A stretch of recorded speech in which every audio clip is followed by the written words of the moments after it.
Bueno, buenas tardes a todos y a todas. Mi nombre es Pedro Gómez.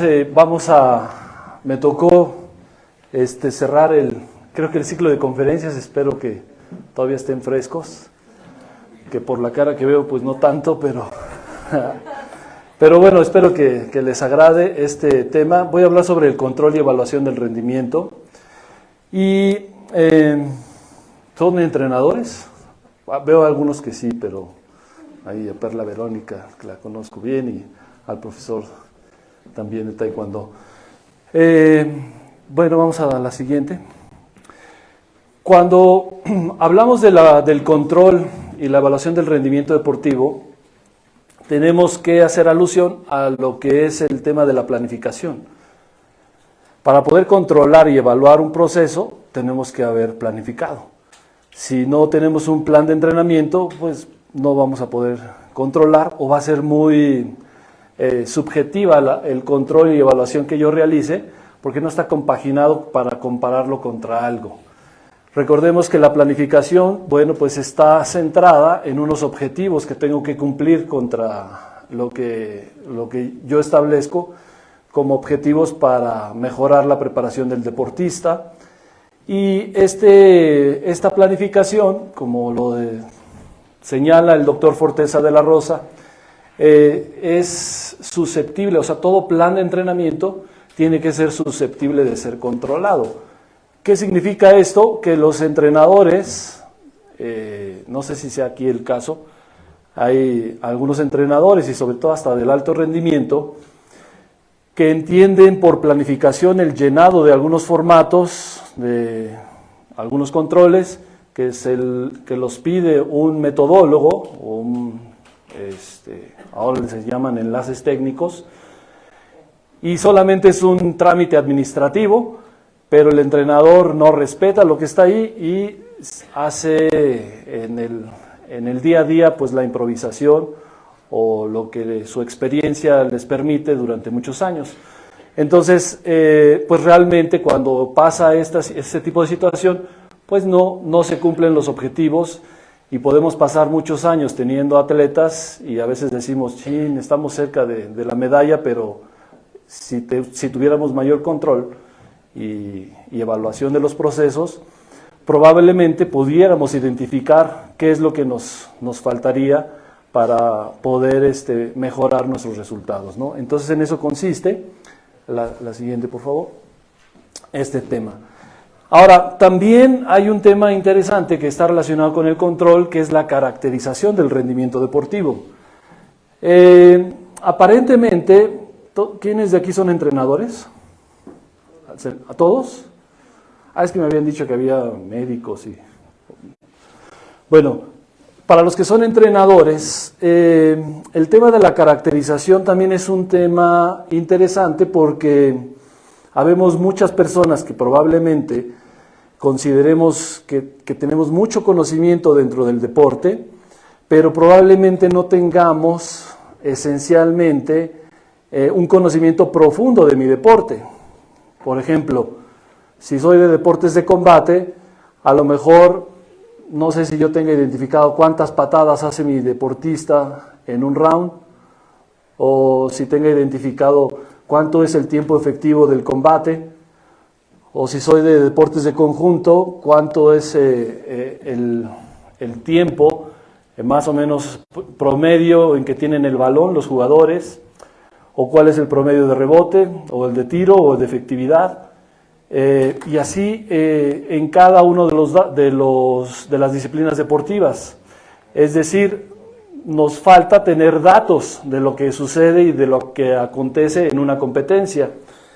Si yo no tengo estos datos, pues va a ser muy difícil que yo pueda controlar algo. Va a ser muy subjetiva mi apreciación.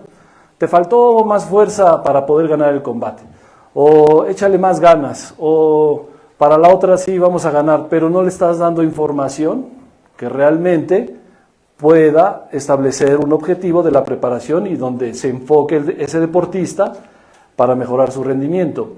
Entonces necesitamos tener esos datos. A eso se refiere la caracterización, a tener 3 preguntas importantes, ¿no? Una, ¿cómo se desarrolla la competencia? El otro aspecto está relacionado con las habilidades psíquicas o la capacidad psíquica que se requiere, por ejemplo, para hacer un triple mortal en un deporte. No todo el mundo lo puede hacer, ¿no? No todo el mundo puede correr una maratón, no todo el mundo puede subirse a un ring de boxeo. Entonces, esas personas que se dedican a hacer ese deporte, pues tienen determinados rasgos psicológicos que les permiten poder llevar a cabo la práctica. Pareciera esto obvio, pero si analizamos a nuestra población, vamos a encontrar que no muchos tienen esos rasgos psicológicos y a veces nosotros nos empeñamos a seguir. Claro, también depende de nuestra función, ¿no? Si somos formadores, pues obviamente sí, pero si vamos encaminados ya hacia el alto rendimiento, aún en el alto rendimiento, no todos reúnen esos rasgos psicológicos y a veces podemos tener al campeón de gimnasio que nunca da el resultado porque psicológicamente se frustra, se detiene o no puede continuar porque le falta esa parte, ¿no? Y finalmente, conocer las capacidades físicas, que evidentemente, pues de todos los deportes que están aquí, si les pregunto que es importante desarrollar la fuerza, ¿ustedes qué me dicen? Sí, ¿no? ¿Necesitan desarrollar resistencia? También. ¿Velocidad? Pero no es la misma fuerza de un futbolista que de un taekwondoísta, ¿no? O de un saltador, o de una gimnasta. Es distinta la fuerza, ¿no? La resistencia también es distinta en todos los deportes. Entonces yo como entrenador tengo que tener muy bien identificado qué tipo de fuerza, qué tipo de resistencia, qué tipo de flexibilidad incluso, es la que requiere mi deportista. Porque cuando no tengo claro esto, entonces quiero entrenar de todo. Quiero entrenar el amplio espectro de la fuerza y resulta que a veces no llego a entrenar lo que realmente necesita mi deportista. O entreno resistencia, pienso que a lo mejor que mandándolos a correr mucho van a soportar un round o un combate y no es así tampoco, ¿no? Porque es otro tipo de resistencia. Entonces tengo que identificar cuál es lo más característico de mi deporte y en función de eso, pues empezar a entrenar esas cuestiones que solo atañen a mi disciplina deportiva, ¿no? Para poder hacer a cabo la caracterización, pues aquí hay una lista de puntos que debo de considerar, como pueden ser el tipo de acciones, el tipo de movimientos, las cualidades motrices, los rangos de tiempos, el sistema energético predominante, la composición corporal, los rangos de frecuencia cardíaca, en fin, una serie de indicadores que nos van a permitir conocer realmente en qué consiste mi disciplina deportiva. Cuando yo tenga identificados esos datos, entonces, vamos a la siguiente, pasamos a lo que sería ya el análisis de lo que pasa en la competencia, ¿no? Entonces, si yo estoy en un deporte de combate, pues decíamos hace rato, pues ¿cuál es el número o la cantidad de acciones que se suscitan en un combate? ¿Cuántas acciones son realmente las que hay en un combate que me permita a mí después identificar hacia dónde dirigir la dosificación de la carga? ¿Cuál es la cantidad de golpeo? Dependiendo del deporte de combate, puede ser cuántas patadas hay al peto, cuántas patadas hay a la cara, cuántos puños, o en otros deportes cuántos bloqueos, cuántas proyecciones, etcétera, ¿no? Entonces necesito datos, en eso consiste la caracterización, ¿no? El tiempo efectivo, el porcentaje de efectividad, que también eso a veces no le ponemos mucha atención, pero necesitamos saber cuál es ese porcentaje, ¿no? Porque a lo mejor si yo tengo un porcentaje bajito de efectividad y no tengo mucha capacidad para soportar tantas acciones, pues entonces tengo que buscar más cuestiones técnico-tácticas que me permitan ser más efectivo en lugar de aumentar el número de acciones. O sea, me sirve para tomar mejores decisiones, ¿no? Cuando analizamos este aspecto, y esto también aplica para otros deportes, ¿no? Ofrezco disculpas si hago muchos ejemplos de combate, pero pues estoy más involucrado en eso. Entonces, pero se pueden aplicar en otros deportes. Decíamos, ya después de que vemos, analizamos datos, todo esto es numérico, cuántas acciones, cuántas patadas, cuántos puntos, cuál es el porcentaje de efectividad. Podemos ver también la disposición del combate. Si va a la ofensiva, si va a la defensiva, podemos analizar también si toma decisiones correctas o acertadas, ¿no? O si a lo mejor toma decisiones, pero todas las decisiones que toma, pues no son correctas y le meten puntos, etcétera, ¿no? Y a partir de este análisis, bueno, se van a sacar indicadores de la carga de entrenamiento, porque al final de cuentas, cuando queremos ser precisos dentro del control, vamos a tener que establecer, hoy nos tocan tantos asaltos o tantos rounds o tantos kilómetros, pero con estas características. Haciendo este análisis se van a derivar dos direcciones, que también lo planteaba Forteza de la Rosa, que son condicionantes y determinantes. Entonces, la que sigue, por favor. Cuando hablamos de direcciones de rendimiento, decíamos hace un momento, pues todos necesitamos trabajar la fuerza, la resistencia, pero es muy distinta en cada uno de los deportes.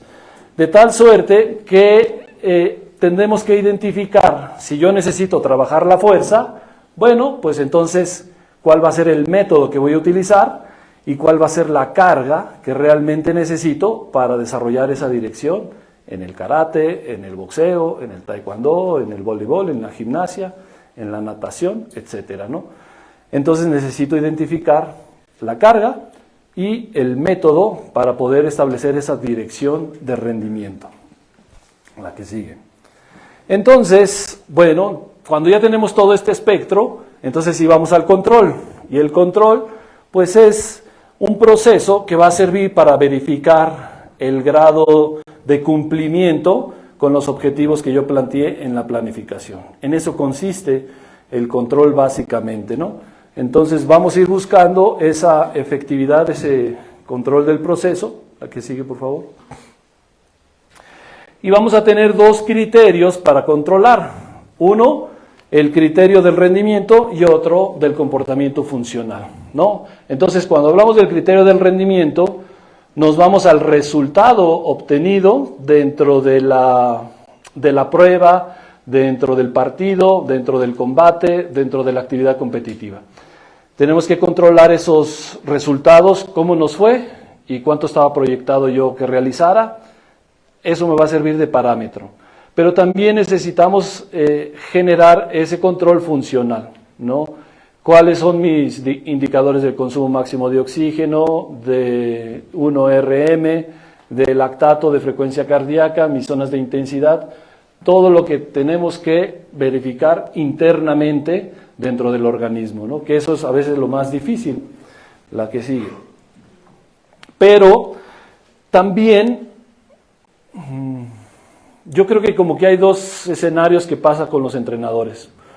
Uno, hay como que los entrenadores que hacen un control muy escueto, muy simple, no hacen un control profundo, y hay otros que quieren controlar todo, ¿no? Que hasta el mínimo detalle quieren controlar. Entonces, ¿cómo saber hasta dónde y qué es lo que debo de controlar? ¿No? Porque también va a haber miles de variables que pareciera que mientras más controlo, pues más me complico la vida.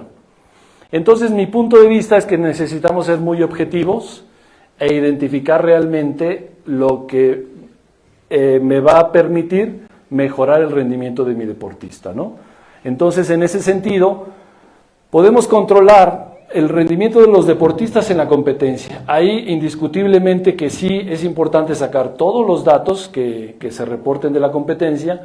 Por eso es importante filmar, ¿no? Todos los eventos competitivos, porque después los tengo que ver con calma en mi casa y sacar datos, sacar análisis que visiblemente o en el momento no puedo yo tener tanta información o procesar tanta información. El otro es que, bueno, si yo entreno a un deportista o entreno a un equipo, pues evidentemente que tengo que tener el parámetro tanto de un deportista como de todos los que están participando dentro del proceso.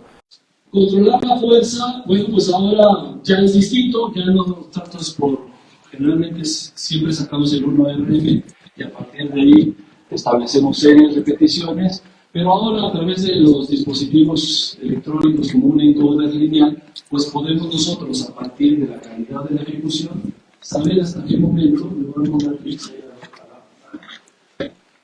a lo mejor yo puedo programar para esas sesiones de 10 repeticiones. Bueno, pues toda esta tecnología ahora ya está disponible y entonces podemos nosotros controlar y verificar el grado de velocidad de reacción visual ante esos estímulos que no son conocidos. La que sigue, por favor. Lo mismo ahí, buscamos ya la reacción ya explosiva. La otra, le damos otra y otra más. Y entonces ahí, por ejemplo, vean el de la derecha, bueno, el medio y derecha, ya es el mismo estímulo visual del que habíamos hablado en la prueba anterior, pero ya en una aplicación ya no tanto para detectar talento, sino para desarrollar esa capacidad que te permita pues mejorar esa condición y que obviamente pues pueda mejorar el rendimiento ya en la propia competencia, ¿no? La que sigue, por favor. Entonces, cuando nosotros tenemos estos controles que decíamos de la competencia, pues entonces dosificamos a través de indicadores. Por ejemplo, planteamos un objetivo dentro de la misma sesión de entrenamiento y le decimos al atleta que necesitamos obtener 6 puntos por cada round. Generalmente, cuando los entrenadores, cuando dosifican, dicen, hoy nos toca hacer 6 rounds, pero no damos la orientación de lo que tiene que hacer en cada round. Nada más es lo que nos toca, ese es el volumen y ya. Entonces está bien, pero se queda corto. Si le damos una indicación, entonces son 6 puntos por cada round, ya tiene una tarea y entonces ahí estoy reforzando no solamente el desarrollo del pensamiento táctico, sino también estoy generando estrés al competidor, que es un estrés requerido dentro de la competencia, ¿no? Y entonces voy haciendo una serie de controles. Voy bien el tiempo, ya me excedí. Bueno, el anterior. Y ahí voy definiendo diferentes objetivos por cada combate y bueno, pues voy contando el número de patadas, las técnicas de las cuales fueron efectivas, la variabilidad de la frecuencia cardíaca, la saturación de oxígeno y cómo fue el comportamiento en el peto, en el casco, en la cara y en el puño, ¿no? Entonces, ¿qué son los indicadores que nosotros tomamos dentro del combate? Otras variantes, por ejemplo, de la resistencia especial competitiva, otro por favor. Y entonces ahí vamos determinando el número de puntos, el número de acciones, la cantidad de pateo y sobre todo la respuesta táctica en situación de fatiga. Entonces, lo mismo que, bueno, este es el resultado de lo que se planteó, se vació en la lámina anterior. Ahí vamos nosotros registrando todos los aspectos que están relacionados específicamente de la carga para ver la respuesta del deportista a manera interna y obviamente también dentro del control de la carga externa de esa sesión. La que sigue, otro más. Ya ahí también con otra objetivo, aquí es determinar el número de técnicas por acción, entonces también se le da una tarea y todo eso se va registrando y se va estableciendo el análisis estadístico de la misma sesión de entrenamiento. Y bueno, una más, que es como un modelaje técnico, otro, en donde nosotros, bueno, planteamos que es importante este tipo de modelaje, mientras más frecuente lo hagamos, pues obviamente mejores resultados vamos a tener en la competencia. Generalmente cuando el deportista va a competir, pues siente ansiedad, nerviosismo, estrés, etcétera, ¿no? Pero ¿por qué siente eso? Porque está entrenando de manera cómoda, sencilla, facilitada, hasta con música, relajado. Entonces, no son las mismas condiciones del entrenamiento a las de la competencia. Entonces, por eso necesito hacer este tipo de modelajes en donde hay jueces, están los sistemas electrónicos, invitamos público, o sea, recreamos todas las condiciones para generar esa presión que tiene en la competencia, y obviamente pues eso genera adaptaciones muy específicas y por supuesto que mejora el rendimiento competitivo, ¿no? Otro. Finalmente, pues cuando trabajamos con atletas de alto rendimiento tenemos la posibilidad de hacer este tipo de evaluaciones fisiológicas que nos dan indicadores fisiológicos, bioquímicos, para ver el grado de asimilación de la carga del deportista y obviamente reorientar la preparación. Si no dispongo de esto, pues entonces hay pruebas de campo, ¿no? Y quizás en algún otro momento sea importante ver cómo puedo yo hacer las pruebas de campo y tener la misma información o cercana a esto que pudiera ser lo más real para poder también orientar y dosificar la carga. ¿La que sigue? También, pues ya hablando de la evaluación, pues tiene que ser a partir de si funcionó o no funcionó mi plan de entrenamiento, ¿no? En qué me equivoqué, hasta dónde sí pude llegar, hasta dónde no pude llegar. Y obviamente voy a tener énfasis en el control de las cargas de entrenamiento realizado. Siempre todo plan de entrenamiento va a modificarse. O sea, si yo programo 100 horas, a lo mejor voy a cumplir 80 nada más, 70, por diversas circunstancias. Y si planeo 10 competencias, pues resulta que al final fui a 8 o 7, entonces siempre va a haber modificaciones. Generalmente a la baja, nunca. Es difícil que uno realice más de lo que planificó. También el control del modelo de competición y de la capacidad de rendimiento, y al final tenemos que hacer una evaluación de la misma competencia, ¿no? Generalmente cuando ganamos, pues nos vamos a festejar y no sabemos ni por qué ganamos, y cuando perdemos, pues también a veces no hacemos el análisis, regañamos, pero también no identificamos en qué nos equivocamos. Entonces, independientemente del resultado, tengo que hacer una evaluación de cómo nos fue al final de la competencia. ¿La que sigue? Entonces aquí, cuando vamos, decíamos, previo a la competencia, bueno, pues es importante identificar las condiciones climáticas y de latitud a la que a donde vamos a viajar. En nuestro país, pues tenemos prácticamente de todo: zonas muy áridas, zonas muy friolentas, zonas con determinado nivel de altitud y otras a nivel del mar, etcétera. Entonces, con mayor o menor grado de humedad, todo eso lo tengo que considerar. Los rivales a los que voy a vencer, aunque en muchos deportes probablemente no tenga identificado el nombre y las características propias del deportista, pero sí sabemos que si vamos, por ejemplo, a competir contra Nuevo León o Baja California o Jalisco, bueno, pues ya va a tener cierta complejidad que si compito con Tlaxcala, ¿no?, por ejemplo. Entonces, todos esos aspectos, pues obviamente que van a repercutir.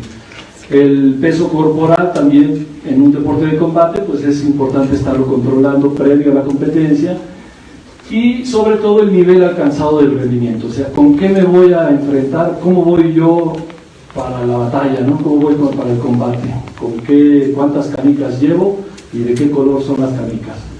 La que sigue. Entonces, cuando ya tenemos esto, bueno, pues identificamos, tal vez ahorita no sea el caso, pero si tuviéramos la necesidad de ir a una competencia a otro país, bueno, pues tendré que buscar las condiciones en el mismo México, donde podamos nosotros cubrir ciertas condiciones. En este caso lo hicimos para los Juegos Olímpicos de la Juventud del 2014, y la preparación fue en Cancún, que era pues básicamente las condiciones que presentaba Naijin, ¿no?, para poder cubrir esa factores de adaptación para el deportista, ¿no? La que sigue. Ya durante la competencia, pues es importante el número de participantes, los horarios, el pesaje y gráficas, ludogramas y fraccionagramas, que son formatos que uno va llenando para recopilar la información, y también tener controles bioquímicos y fisiológicos. Esto básicamente, no sé, aquí yo creo que sí les pasa. Generalmente a veces tenemos muchos deportistas para un solo entrenador o dos, y luego no tenemos ese control, y el muchachito tiene que salir corriendo y profe, ya me toca, y entonces tú vas para allá y luego ya está peleando otro ahí sin coach, y cosas así que suelen pasar. si tenemos más control de esto, pudiéramos establecer un plan para que no nos afecte tanto o minimizar esos detalles, ¿no? ¿A qué sigue? Bueno, este es un formato de ludograma donde vamos planteando todos los resultados que se van generando. ¿A qué sigue? Luego, posterior a la competencia, decíamos, pues es los resultados que obtuvimos, los países con los que participamos, los aspectos positivos, negativos y sobre todo establecer un nuevo plan de acción. Eso nos va a mejorar las condiciones y los objetivos para el siguiente plan de entrenamiento. Básicamente creo que es lo que tenía para ustedes el día de hoy. Espero que pues el tiempo no era muy amplio para hablar a detalle de cada uno de estos aspectos, pero ojalá que les haya servido de algo, y si todavía hay espacio para algunas preguntas, pues con mucho gusto. De antemano, muchas gracias.